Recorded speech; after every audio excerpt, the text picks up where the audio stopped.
my background happens to be cooking more Spanish and French cuisine, and so we took that variation of a northern Spanish style croquetas. Yep.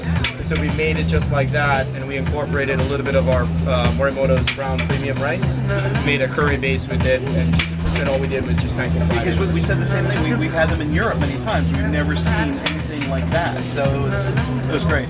Thank you very much. How did you end up here? Well, actually, At this it's restaurant. a full circle. Probably about 17 years ago, I was actually doing my internship here in Disney. I was over at the Polynesian Resort Hotel. Obviously, a guy from Hawaii, they would throw you at the Polynesian Hotel. And I was doing a Pan-Asian cuisine over there called the Kona Cafe. And I kind of like made my full circle coming back here.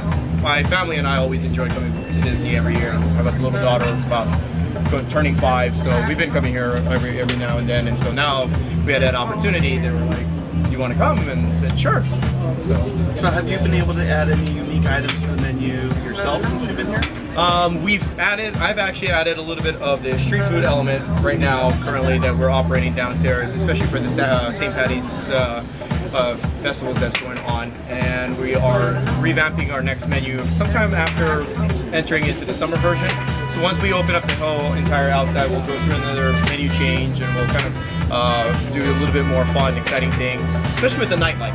We're trying to bring back a little bit of the nightlife, kind of hanging out over here. It's a great way to have cocktails, enjoy. I mean, we can't go wrong with it, So that's where we're trying to put a little bit of the excitement on the food and the twist.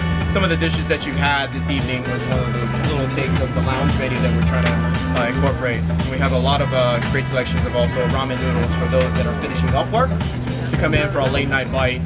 Something that you want to kind of like have some comfort. Oh, and you'll be sending us home with some.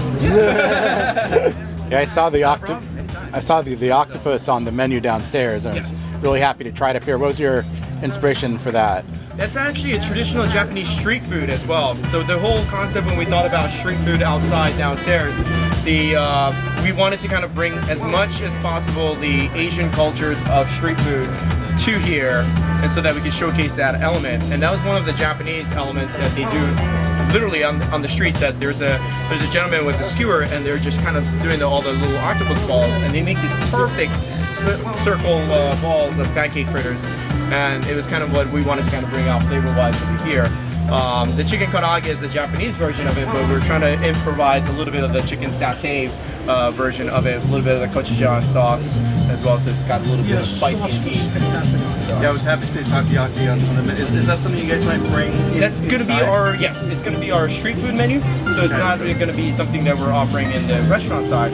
But definitely, it's we're changing up a little bit of our bento box, so as a day-to-day special.